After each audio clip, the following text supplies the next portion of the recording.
Hey, Tom Bartels from GrowFoodWell.com. I'm in Durango, Colorado, where I've been using biointensive methods since about 2001, and I hope to give you some good information about how to grow more food and to grow it more easily. I'm in southwest Colorado in the high desert at about 6,500 feet. So some of the stuff I'm going over today is directly applicable to Zone 6B, but the baseline methods can be directly used in just about any place you're growing food at any scale. So keep that in mind as we go over some of these methods. And I wanted to show you some quick images of the kind of yields I'm getting here using biointensive techniques. I started growing this way back in 2001, and it just gets better each year. I just keep finding easier ways to grow lots of food outside my door. Using these methods, I only weed once a year, and I'm actually gone for large parts of the growing season. So this really is an easy way to grow food, and in my online workshops, I show people how to get their gardens to grow food density like this with half the work. And most of it begins with the methods I'll show you today. What I'm going to do is, instead of bringing my typical classroom materials that I teach my food gardening students, I'm going to go over some baseline methods that tend to lead to success regardless of other variables. Once you get a handle on these baseline methods, everything in your garden becomes easier and your garden just improves. It's that simple. So I'm going to free form here at first to introduce the concepts. Then I'll be getting into the soil food web, what that is, how to feed it. Then I'll be jumping into how to align the design of your garden beds to increase success and reduce your labor. And I'll be touching on how diversity in many forms can add to strength and resilience in your food gardening efforts. So let's start with a comparison. Let's look at the human body. And who lives here in and on our bodies?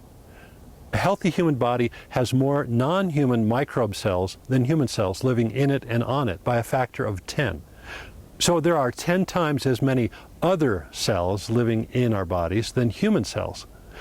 Microbiologists estimate there are about 1,000 species, more or less. They've only identified a fraction of them, but they can prove they're there. Most of them are in our intestines. They help us process food, protect us from disease and pathogens, and in general, work in a symbiotic capacity to keep us healthy. We need them to survive. And we've co-evolved with them for millions of years. When we reduce the diversity of these organisms in our system by taking antibiotics, for instance, our systems get weaker and more vulnerable. When we increase the diversity of those organisms, our systems get stronger and more resilient. To many of you, this is not a new concept, but for some of you, you may get a bit squeamish thinking about all these little organisms living in your body. But you need to just get over that. It's the way life works. It's actually quite powerful once you gain an understanding of how you can foster health by enhancing those relationships. In one of the more elegant examples of how connected we are to the biosphere, the soil works in much the same way. It's a major digestive system for the biosphere. And all the success and failure of your garden starts with the soil. It's actually pretty easy to improve just about any soil type by aligning with these helpful populations of microorganisms. They run the show. They provide the baseline for what's called the soil food web. And I'd like to give you a visual on how that works. The reason you want to collect and compost organic matter is to feed these little guys. There are a surprising number of helpful critters living in the soil. The amount of life in a teaspoon of healthy garden soil is pretty staggering.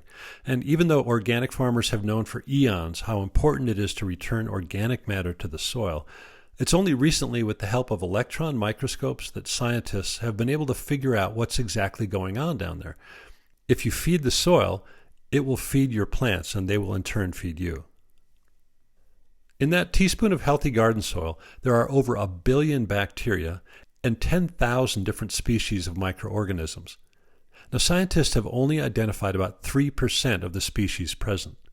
And these bacteria and fungi are the baseline of the food chain in the garden soil. Supporting them is a key concept to understand. Once you make it a practice, it will profoundly change the way you approach gardening. All these microorganisms make up what's called the soil food web. And the soil food web is truly amazing. There's an invisible world thriving in garden soil. And much like the microorganisms that keep your digestive tract healthy in your own body, they are critical for strength and vitality. And once you build a healthy soil food web in your garden, everything improves. A healthy soil food web can prevent disease, attract beneficial insects, feed the plants, extend water to plants, break down organic matter, strengthen plant growth, and provide resilience. Now, the billions of bacteria and fungi are at the base of the food chain. They consume the organic matter and minerals in the soil at the smallest level. They're then preyed upon by the nematodes and protozoa, which then excrete wastes that the plants use to nurture growth. But how that system works is pretty fascinating. So hang on with me for just a second. We're going to go deep into microbiology, but this is more fun than high school science because it leads to great food right outside your door. So let's look at how this works. This is another root profile.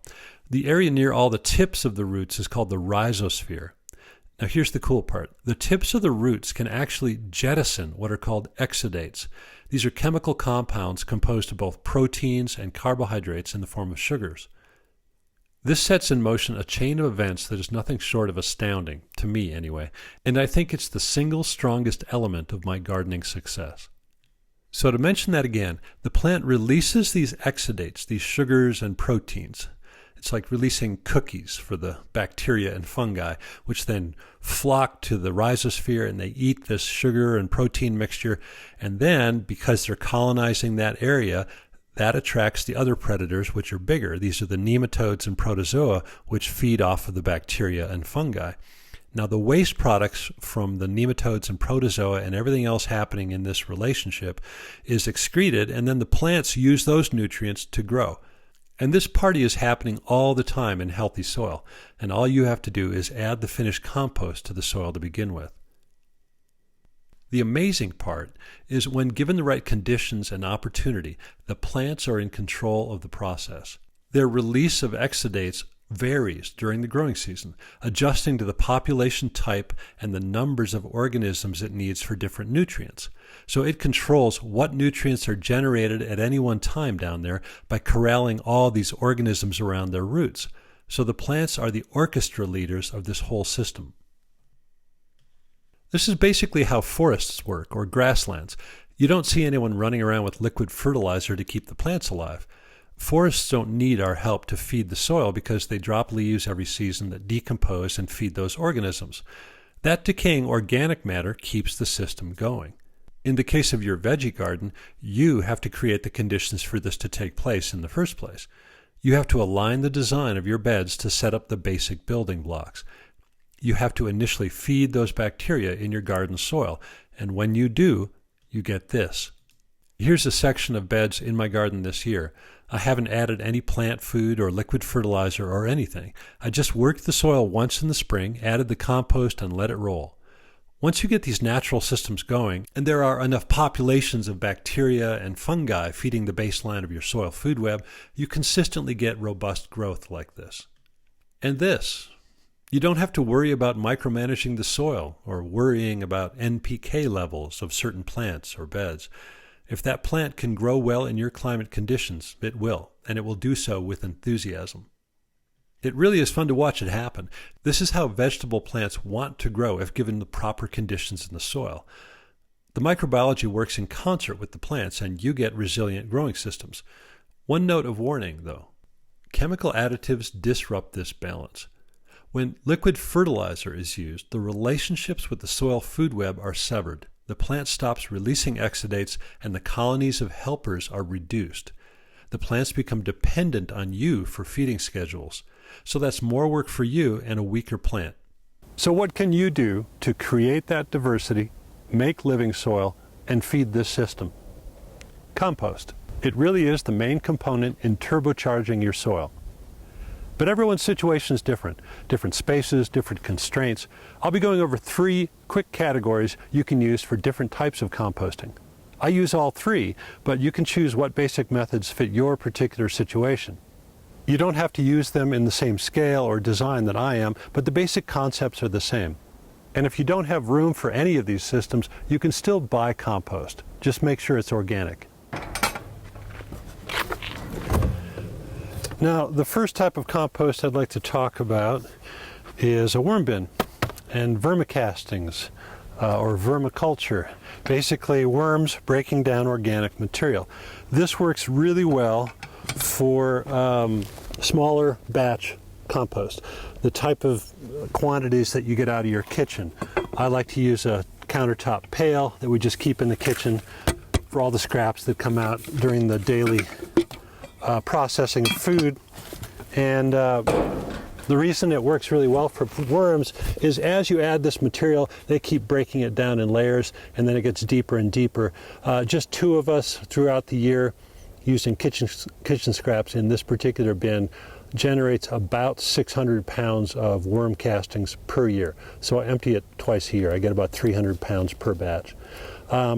This process is all year because I'm using a top-loading insulated old freezer that's circa 1974 probably. I don't typically advocate those plastic bins in the garages for worm bins because they tend to crack, they break down, they freeze in the wintertime. So I like to get answers that are more long-term, that save you a lot of time for decades. There are plenty of old refrigerators and freezers in the dump that can be repurposed for this sort of thing. I like to have the insulated version so that I can do it year-round. This is going to be the highest intensity compost material that I'm going to be spreading on each garden. So what I do is I would spread a thin layer of this on all the beds, and then the bulk of the rest of the compost comes from the main piles and the leaf piles I'll show you later.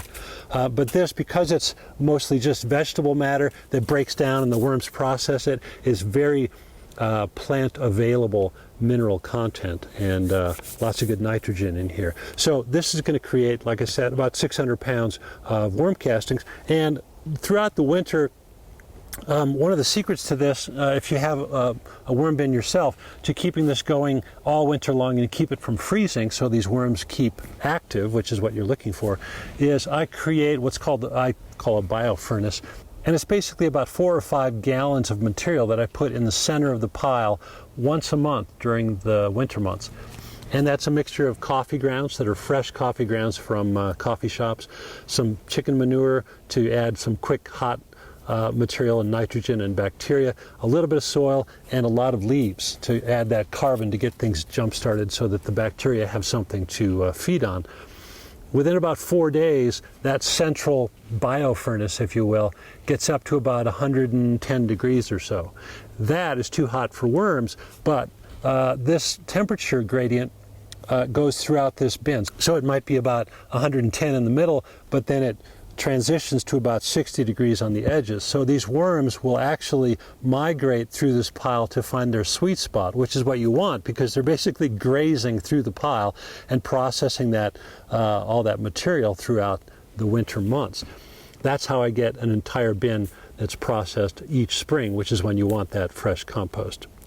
Another great function of the bin is it creates a nursery where there's thousands and thousands of worms and generations of worms that keep growing out of this bin each year. So I can transfer these worms and the worm eggs to other piles and other leaf piles that I want to get them to process, including the traditional bins that we'll get to next. One of the great things about worm bins of any size is it helps us create value in that food waste that's happening in most American kitchens. Our aggregate food waste is somewhere around 30% or more of the food that comes to our homes. We throw it away. So when you throw it away and it goes in the landfill, it's just a waste of all that material. So the worm bins allow you to capture those small batches, little bits at a time, that the worms love having this replenishment of fresh food come in so they can have new material to feed on. As opposed to a regular compost bin, which typically the most efficient way to do it is having a lot of material all at once so you turn the whole pile at the same time. This is how you get the best advantage out of that kitchen waste. So I really would invite you to try vermicomposting in any scale, whether you want to start with a small bin in a back room or find your own freezer or refrigerator. It's a great way to enhance the soil food web in the garden. The worms add a lot of enzymes when they break down this material. They get rid of pathogens, they get rid of toxics. The worms do magic things to this stuff. And you end up with a material that's, the closest I can describe it is black grape nuts. It's just incredibly rich. It supercharges your soil, and you want to spread that throughout your gardens. Any annuals or perennials will do really well with it. So worm bins are one really easy way to create compost without turning. You only have to move it once a year when you filter this through a screen. and then you save the worms, and sort of like a sourdough starter, you just turn those back into the new bin and start again. I use a ton of leaves as my base material for carbon. A lot of people use shredded newspaper or other types of carbon, cardboard, etc. But you can use so many different things in here, and I do details on my workshops about worm bins. But in general, they are a really nice way to process all the kitchen scraps that you might have coming out of your household. So let's move over to the second type of composting. Now over here I've got a more traditional set of compost bins. I've got 4 bins here. They're about 4 foot by 4 foot by 4 foot tall. So a considerable amount of compost. You don't have to build them this big. You could have just a wire cage on a single compost bin and work it that way. The difference here between the worm bin and this style is you typically want all your materials at once to turn the whole pile all at once. It works really well in larger batches compared to the worm bin. And I'm not going to have enough time here to go through a full composting workshop with you like I do in the programs, but I will talk about a couple concepts that I see as universal challenges for people trying to get compost dialed in. So a couple of things. One is your carbon to nitrogen ratio should be about 35 to 1 roughly, 30 to 1, 35 to 1. That's by weight. So you can have a lot more of the brown carbon material than you will nitrogen. One of the things to consider is the materials you use in your compost are going to end up in your garden. So I try to sway people away from getting straw and hay from outside sources unless they absolutely know that there was no synthetic chemistry or wide broadleaf herbicides sprayed on that material, because a lot of people had trouble with their compost when they brought in straw and hay and manure as well from outside locations, and then that consequently after it was composted burned most of their plants or killed outright a lot of the vegetable plants because they still had pesticide or herbicide carryover in that material. So I use deciduous leaves because it's a pretty clean carbon source. Most people that bagged leaves in residential areas aren't spraying their deciduous leaves with chemicals. As long as you don't get too much grass in those leaves, that's important because a lot of people do add quite a bit of chemistry to their lawns that you don't want in your compost. So keep that in mind. Also, when you're layering materials, you want to try to get as many different types of materials into your compost as possible. That diversity generates a mirrored diversity in the types of microbiology that you're attracting to this pile and feeding. Some microorganisms are really good at breaking down lignin in woody plants like corn husks and the more stocky plants in your garden. Other microorganisms are better at processing nitrogen materials, etc. The consequence of that diversity is that when you put that finished compost in your garden, you're adding the diversity of all those different types of populations to your garden bed, and that's just going to really supercharge the soil food web that we talked about earlier. So keep diversity in mind with your materials. If you have woody materials and leafy materials and different types of carbon, add it all, mix it all in there. It's going to enhance your compost quite a bit. Some of the typical questions I get from the students regarding compost refer to 4 different categories: food, air, water, and shelter. Just like we need all those things, so do all the bacteria and microorganisms that you're trying to attract into this system. So if you have a compost pile that's not functioning right, go over those categories separately and think about where you may be adjusting the materials or the situation to enhance that composting material. So you'd start with air. Am I getting enough air infiltration into the system to keep it in the thermophilic capacity of hot compost? If you don't get enough oxygen in there, you run the risk of it becoming anaerobic. Those aren't the type of bacteria you want to attract. It gets smelly and slimy. You've all probably seen that, especially in those plastic compost bins. And I typically don't advocate for those because they tend to get anaerobic a lot faster. They overheat as well, and then they dry out. So there's some problems with those compared to the open bin systems like this one. So that's air. Water, same thing. If there's not enough water in the compost and it dries out, a lot of that activity just shuts down. You can end up 6 months later with dry material that didn't break down because the bacteria requires moisture to do its job. food, of course, is that actual material that you're putting in the compost. You need enough of it in sufficient quantity to create the mass that allows that compost to take place and insulates it from the elements.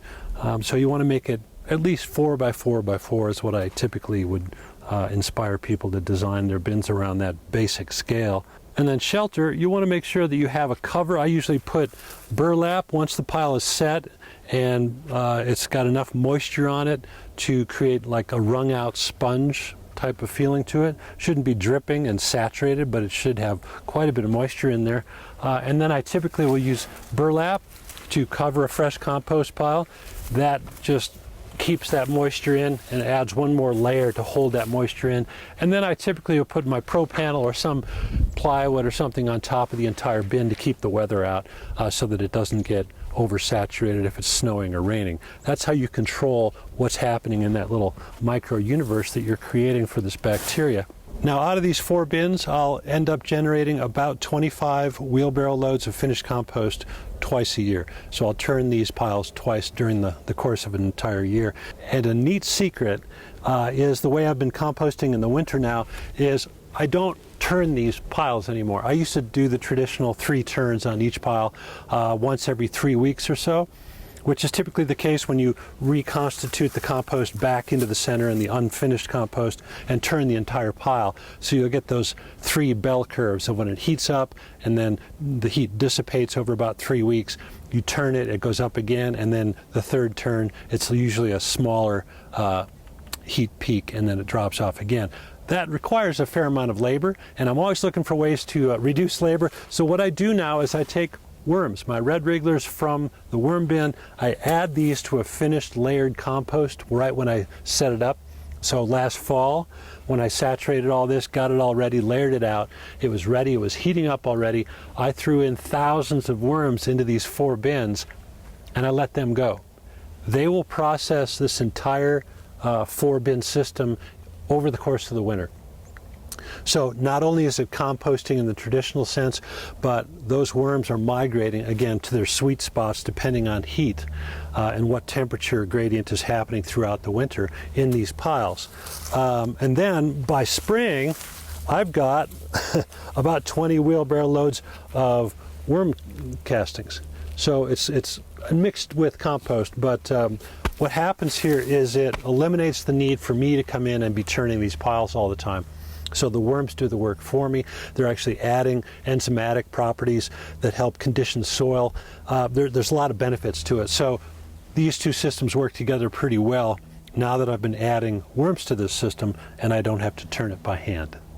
One thing to keep in mind if you're thinking of doing that is you need enough mass in the bin to insulate the pile when it does get cold.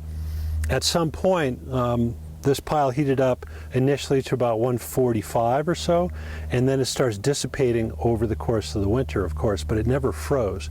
And that's important because if it freezes, you're going to lose your worms. So you want to have enough mass, enough quantity of carbon in there to insulate from the cold winter temperatures if you live in a cold area. And that way the worms can survive the winter. You simply just add some more moisture in the spring if it's drying out. That gives the worms another area to migrate to that was dry, that's now moist again, so they can go into that new area. And by the time I need this compost for spring planting, these bins will all be full of worm castings. So keep that in mind. That's a really interesting way to make a traditional compost bin that much easier if you don't want to come out and turn compost. Generate the worms in your kitchen worm bin, then bring those populations into here. They will in turn lay a lot more worm eggs, and then consequently when you bring that finished sifted compost into your gardens, you're going to be populating those gardens with thousands and thousands of more worms. The more worms you can get all over your property, the better off everything becomes. Now, if you like this line of thought and you like using worms in the compost to save you time, I've got a 3rd type of compost that I'd like to show you next. So what I've got going over here is basically a pile of leaves, but it's not your typical pile of leaves. This pile, when it started over a year ago, was about 6 feet tall off the deck, and it's maybe 15 or 20 truckloads from a local landscaper that rakes people's leaves and bags them up. I think it's a little crazy that many of us in this culture will take this carbon resource, bag it in petroleum bags, and bury it in the dump where it can release methane over time. It just doesn't make a lot of sense. What we're doing here is layering this leaf pile in such a way that it has enough moisture contained in it and enough bacteria. It's been inoculated with some soil to start out, and a ton of worms. I put several thousand worms in there from the worm bins into this system, and they have taken off and been composting and processing this material for almost a year now. It's a slower way to compost, but again, it takes very, very little labor. You set up the pile once, and if you have some place to stash it on your property and come back to it in a year, it's ready-made compost for your garden. Let's dig in here a little bit, just under the surface, and here where it's really still pretty wet, you'll see all this finished worm casting material that's pretty much ready to go. It's got a lot of worms in it, and probably going to get 30 or 40 wheelbarrow loads of worm castings out of this. So here, let me walk up to the camera with this and show it to you. It's just incredible stuff. So if you grow food, this is what you're looking for. This jet fuel for your plants. Check that out. This is just leaves, but given time, moisture, and air, these worms work magic with it, and they turn it into an incredible resource for your garden. I like to think of this as stockpiling fertility. You're taking what was a negative situation where this carbon resource is typically thrown out in the dump and eventually releases methane, and instead, by handling it in such a way, we turn it into this incredible resource full of nutrition for the soil food web in the garden, and that helps us grow better food. So if you have any extra space on your property, a corner of your yard where you could dedicate it to a leaf pile that's layered and watered and worms are added, just kind of put it over there, forget about it, leave it open to the weather. It doesn't matter if it's big enough. Again, mass does matter here. You want to create a big enough system that's got enough depth in it to insulate the worms through the winter if you live in a cold climate. That's the key here. If you just have a 1-foot pile of leaves, this isn't going to work. This started 6 feet tall initially and was it heated up to about 140 degrees and then it stayed that way in the center for months. And so these worms had this great ecosystem where they could travel around.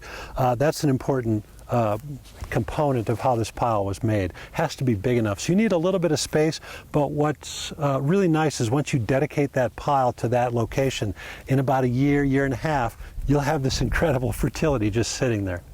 So let's take a look at a couple other ways you can align the design of your garden beds to increase fertility and save yourself a lot of work. Two of the main constraints I see in most people's gardens that are holding them back are compacted soil and planting in rows, which has its own set of associated problems. Neither of these are helping your plants. But if you align the design to create the conditions plants need to thrive, you can increase your yields while reducing your work. Let's take a look at what happens below the soil in a compacted garden. The plant only has access to the top portion of the bed and has a hard time accessing the lower soil profile. Then the roots spread sideways and compete with neighboring plants, and you get lower yields. When you aerate the lower part of the soil to about a 2-foot depth, either by double digging or in a framed raised bed, you allow the plant to send roots deeper into the soil, and it has a much easier time growing.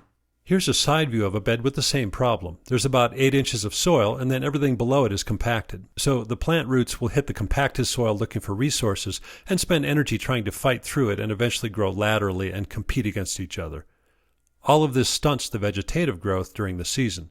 It also gives the plants less access to water since the roots can't move through the soil as deeply, so the plants are put into stress. And stress in plants creates all kinds of exposure to problems and more work for you.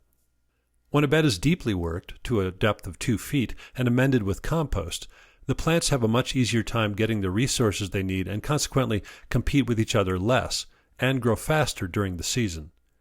And fast growth is what you're looking for in garden vegetables, especially in shorter seasons like we have in Colorado. Here's a quick reminder of what your roots can do if you let them have really good soil to work with. This is part 2 for fixing the row garden issue. I use rectangular beds that have narrow pathways between the planting areas. The beds are planted with what's called intensive spacing, wall to wall, since the work soil can now allow for that, and the beds full of growth create several advantages that I'll talk about in a second. I make most of my beds about 5 feet across so they can be reached from the sides, and 20 to 25 feet long. It also happens to fit my yard dimensions, so everyone has different constraints, but the point is to not make them more than 4 to 5 feet wide so you can reach the middle of the bed from the sides for planting and weeding. Many gardeners who want framed beds start with a size of 4 foot by 8 foot because that's the easiest size for pre-cut lumber. But the options for what size is appropriate are pretty endless. Here are some examples from my garden beds. Most of mine are just in-ground beds with no frames. The paths are just wide enough to move through and work in the garden, but none of the soil in the actual beds is exposed once the plants come up. Here's another example. Notice how the leaf canopies completely cover the soil in the beds. This living mulch creates a great microclimate below the canopy that helps the soil stay in great condition. It reduces the temperature and moisture swings, and since here I'm using the entire square footage of the beds for growing, it increases the yield per square foot of garden space. Notice how little soil is exposed in this block-style planting. You can also get the same effect in framed raised beds as I did here.